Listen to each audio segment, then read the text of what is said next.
got so much fucking design on right now. Bring it down, bring it down, make it come out. I got 3 old guys, I'm the bitches on my line.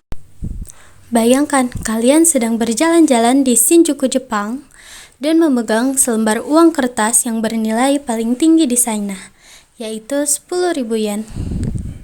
Di atas kertas itu ada wajah seorang pria dengan tatapan tajam dan tenang. Dia bukan kaisar, bukan jenderal perang, apalagi bintang pop. Namanya adalah Fukuzawa Yukichi. Meskipun wajahnya baru saja digantikan oleh Shibusawa Eiichi pada tahun 2024. Posisi Fukuzawa sebagai ikon intelektual Jepang selama 40 tahun di uang tersebut tidak tergantikan. Banyak orang bilang tanpa pria ini, Jepang mungkin tidak akan pernah menjadi negara maju seperti yang kita kenal sekarang. Dia adalah orang yang berani bilang kalau pedang samurai harus diganti dengan pena. Hari ini kita akan bercerita tentang sosok yang mengubah sebuah bangsa bukan dengan peluru, tapi dengan ruang kelas. Yuk kita simak kisahnya. Lahir pada 10 Januari 1835 di Osaka, Yukichi sebenarnya berasal dari keluarga samurai kelas rendah dari klan Okudaira. Tapi jangan bayangkan hidupnya mewah. Ayahnya meninggal saat ia masih bayi, dan ia tumbuh dalam kemiskinan. Di zaman itu, Jepang masih sangat kaku.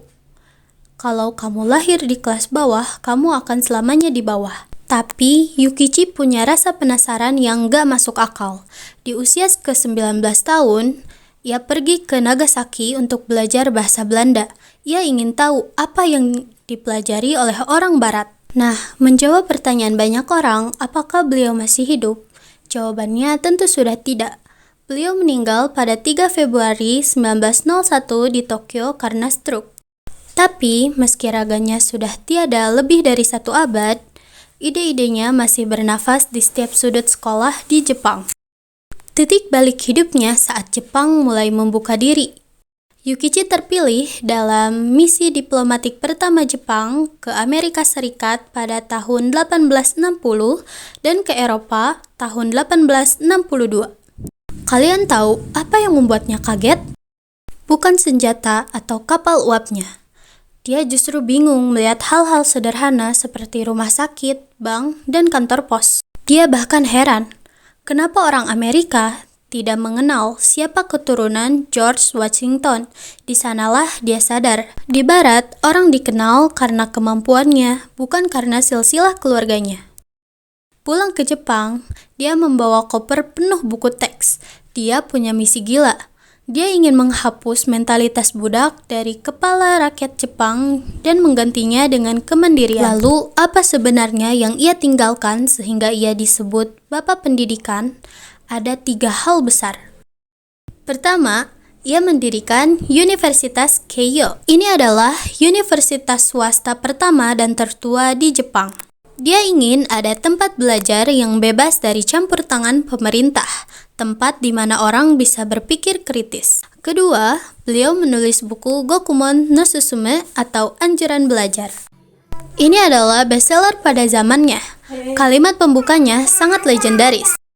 Langit tidak menciptakan manusia di atas manusia lain, dan tidak menciptakan manusia di bawah manusia lain. Bayangkan, di negara yang saat itu masih sangat memuja kasta, dia berani bilang kalau semua orang itu setara. Yang ketiga, ia memperkenalkan ilmu praktis atau jitsugaku. Dia nggak mau orang cuma hafal puisi lama. Dia mengajarkan akuntansi, ekonomi, dan geografi. Fukuzawa Yukichi adalah pengingat bahwa musuh terbesar adalah bukan serangan dari luar, tapi kebodohan dari dalam. Dia membuktikan bahwa untuk mengubah sebuah negara, kita tidak perlu mengganti pemimpinnya setiap hari, tapi kita perlu memperbaiki kualitas gurunya dan semangat muridnya. Warisannya bukan hanya universitas dan uang kertas, tapi mentalitas yang bernama Dokuritsu Zizon atau kemandirian dan harga diri. Nah, dari kisah Fukuzawa Yukichi ini, menurut kalian, apa satu hal yang paling perlu kita tiru untuk pendidikan di Indonesia? Di kolom komentar ya. Terima kasih sudah menonton. Jangan lupa share video ini jika bermanfaat.